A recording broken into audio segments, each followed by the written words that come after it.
வணக்கம். கேழ்வரகு உருண்டை செய்ய போறேன். எப்படி செய்யறதுன்னு பார்க்கலாம் வாங்க. ஃபர்ஸ்ட்டு கேழ்வரகு கேழ்வரகு மாவை வந்து நல்லா அரைச்சிட்டு வந்துட்டு இதே மாதிரி நல்லா சலிச்சு எடுத்து வச்சுக்கணும். அப்புறம் வந்து அதுக்கு ஒரு ஒரு டம்ளர் எடுத்திருக்கேன்னா அது சம அளவு சர்க்கரையை வந்து பொடிச்சு எடுத்திருக்கேன். இப்போ வாங்க எப்படி செய்யறதுன்னு பார்க்கலாம். ஸ்டவ் ஆன் பண்ணிட்டு இந்த கேழ்வரகு மாவை வந்து லேசாக வறுத்துடணும். சிம்மில் வச்சு லேசாக வறுக்கணும்.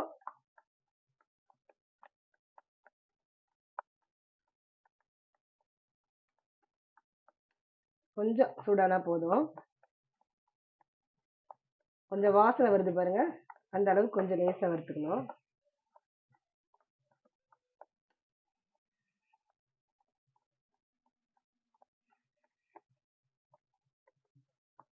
இந்த அளவுக்கு போதும்.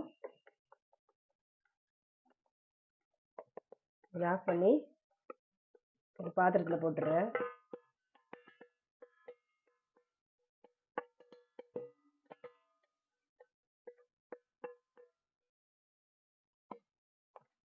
இப்போ இதோட வந்து இந்த சர்க்கரையை பொடி பண்ண சர்க்கரையை இதோட சேர்த்துடலாம். இப்போ வந்து இந்த நெய்யை வந்து லேசாக சூடாக்கி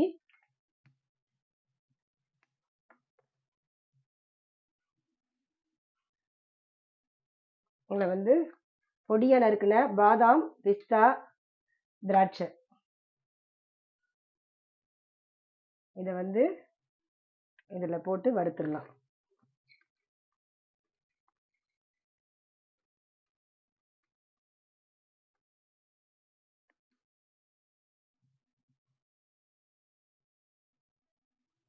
சிம்லேயே வச்சு லேசாக வறுத்துக்கலாம்.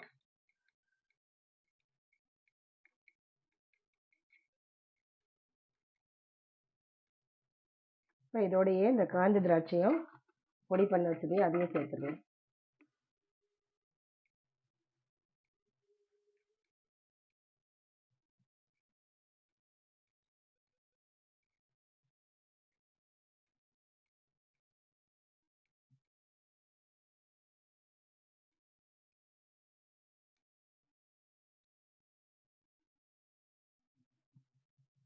பாருங்க, திராட்சையும்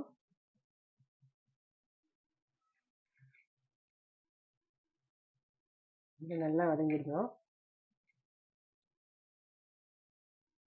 குட்டி குட்டியான நறுக்கி போட்டுடணும் திராட்சையும். இந்த அளவுக்கு போதும். இதை வந்து இதோட சேர்த்துடுறேன்.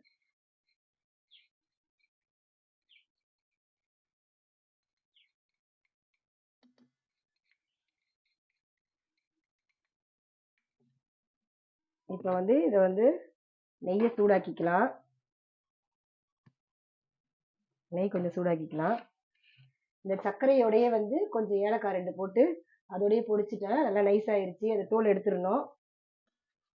இப்போ பாலை வந்து நல்லா சுண்ட காய்ச்சி இந்த பக்கம் வச்சிருக்கேன். பாருங்க, தண்ணியே ஊற்றக்கூடாது. பால் நல்லா கொதி வந்து நல்லா அப்படியே அந்த அந்த சூட்டோடையே இருக்கணும்.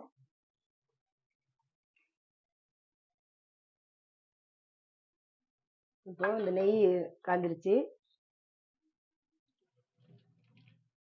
பாருங்க. இப்போ நம்ம இதை உருண்டை பிடிச்சிடலாம்.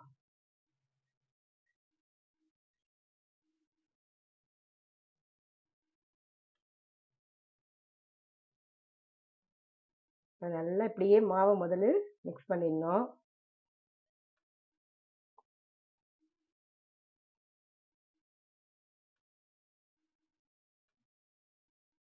இப்போ இதில் வந்து நம்ம நெய்யை சேர்த்துடலாம்.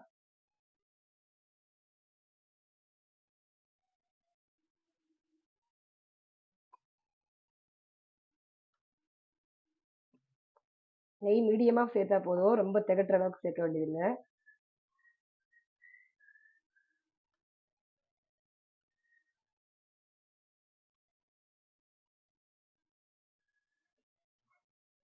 இப்போ இதெல்லாம் மிக்ஸ் பண்ணியாச்சு. இப்போ இந்த பால் பாருங்க நல்லா வந்து அப்படியே சுண்ட நல்லா கொஞ்சம் காய்ச்சின பால் அப்படியே இருக்கணும். இதில் வந்து தண்ணி ஊற்றக்கூடாது. அப்படியே சூடும் வந்து நல்லா அப்படியே நல்லா சூடாக இருக்கணும். ஆனால் நீங்கள் உருண்டை பிடிக்கும் போது கையில் பார்த்து சுடாமல் பக்குவமாக பிடிக்கணும்.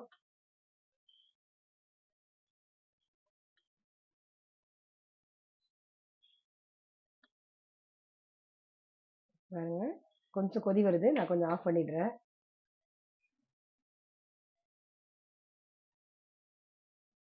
இப்போ இந்த பக்கமாக ஒரு பக்கமாக லேசாக விட்டு நீங்கள் கரண்டி இருந்ததுன்னா கரண்டியில் அப்படி மிக்ஸ் பண்ணிடுங்க.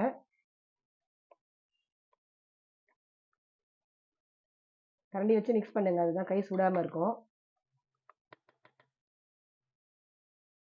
வந்து இது நம்ம அதோட பிடிக்கணும். ரொம்ப எல்லாத்தையும் சேர்த்துக்க கூடாது, அது வந்து ஒரு மாதிரி கட்டி கட்டியாயிரும் டக்குன்னு.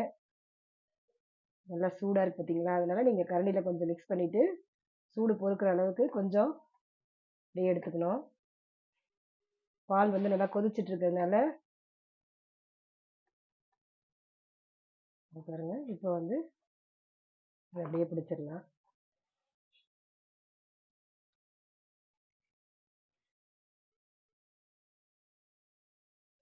கொஞ்சம் அப்படியே கரண்டியில் மிக்ஸ் பண்ணிட்டீங்கன்னா போதும், அந்த அளவுக்கு. இருந்தாலும் வந்து சுடாமல் கையில் சுடாமல் பிடிக்கணும்.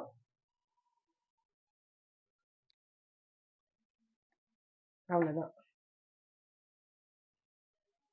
இது நல்லா கொஞ்சம் ஆறின உடனே கெட்டியாயிரும்.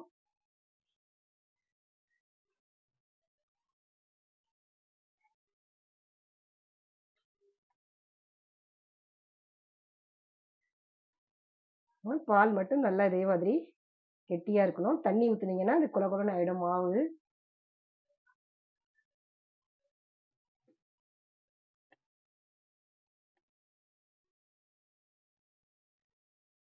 அதனால் நெய் மணத்தோட நல்ல உருண்டை ரெடி ஆகிட்டு இருக்கு.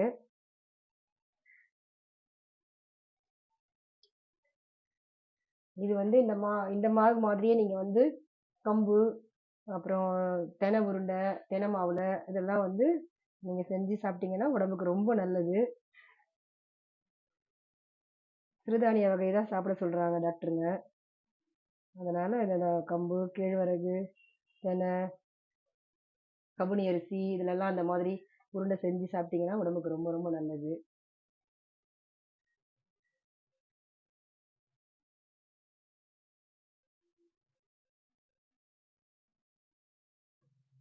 நல்லா உடையாம நல்லா இப்படியே ரவுண்ட் பண்ணீங்கன்னா அப்படியே வந்துடுது பாருங்க.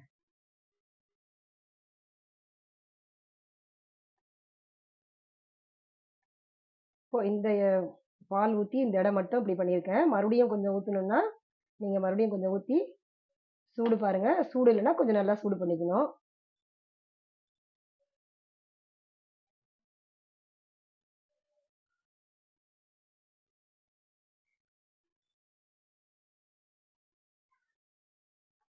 ஜாக்கிரதையே பண்ணணும். பால் ஊற்றின உடனே கையில் தொடாமல் இந்த மாதிரி கரண்டியில் ஸ்பூனு அந்த மாதிரி கரண்டியை வச்சு கொஞ்சம் அப்படியே லைட்டாக மிக்ஸ் பண்ணிவிட்டு அதுக்கப்புறம் கொஞ்சம் சூடு பொறுக்கிற அளவுக்கு நீங்கள் இப்படி பிடிச்சிங்கன்னா நல்லாயிருக்கும்.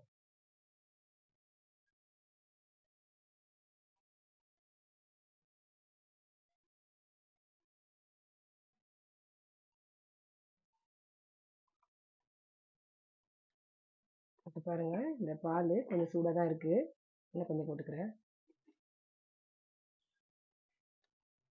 பிடிச்சி நல்லா பலகாரம் இந்த மாதிரி உருண்டை செஞ்சு பழக்கானவங்களுக்கெல்லாம் இந்த சூடு தெரியாது.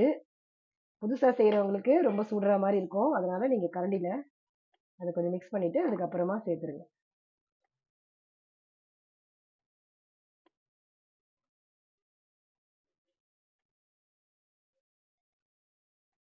இப்போது இதில் வந்து சர்க்கரை சேர்த்துருக்கோம் இல்லைங்களா, சர்க்கரைக்கு பதிலாக நீங்கள் வந்து நாட்டு சர்க்கரை சேர்த்துக்கலாம், ரொம்ப நல்லது. இதே மாதிரி நாட்டு சர்க்கரையும் இந்த அளவுக்கு நீங்கள் எடுத்தீங்கன்னா ஒரு ஒரு டம்ளர் அளவுக்கு கேழ்வரகு எடுத்தீங்கன்னா நாட்டு சர்க்கரை வந்து ஒரு 3/4 டம்ளர் எடுங்க, ரொம்ப இலகுனாப்புல ஆயிரும். அதனால் ஒரு 3/4 டம்ளர் வந்து அதை எடுத்து நைஸாக ரொம்ப நைஸ் நாட்டு சர்க்கரையாக இருக்கணும். அந்த கெட்டி கெட்டியாக இருக்கிறது வந்து நம்ம போடக்கூடாது. ரொம்ப வந்து நைஸ் குவாலிட்டியாக வைக்கிறத வந்து எடுத்து வாங்கிக்கணும். வாங்கிட்டு அதை நல்லா இதே மாதிரி அப்படியே போட்டு இதே மாதிரி பிசைஞ்சிட்டிங்கன்னா போதும். அவ்வளோதான். சர்க்கரைனால நான் வந்து பொடி பண்ண சர்க்கரையை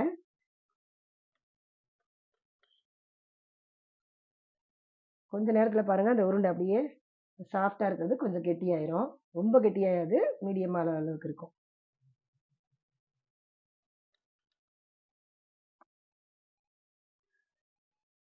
ஏலக்காய் திப்பி இல்லாமல் அந்த தூள் மட்டும் அப்படியே எடுத்து இந்த சர்க்கரையோட பொடி பண்ணி போட்டிருக்கேன்.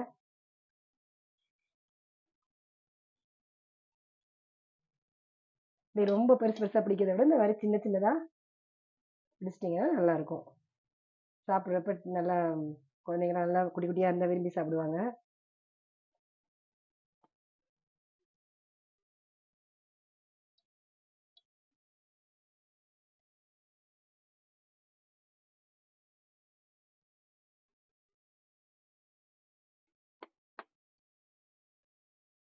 இன்னொன்று நீங்கள் இப்படியே பிடிக்கலனாலும் இந்த மாதிரி வச்சு இப்படி பால் பண்ணிக்கலாம். கொஞ்சம் அந்த சைஸ் வந்த உடனே நீங்கள் இப்படி செஞ்சுக்கலாம், ரவுண்டாக ஈஸியாக முடியும்.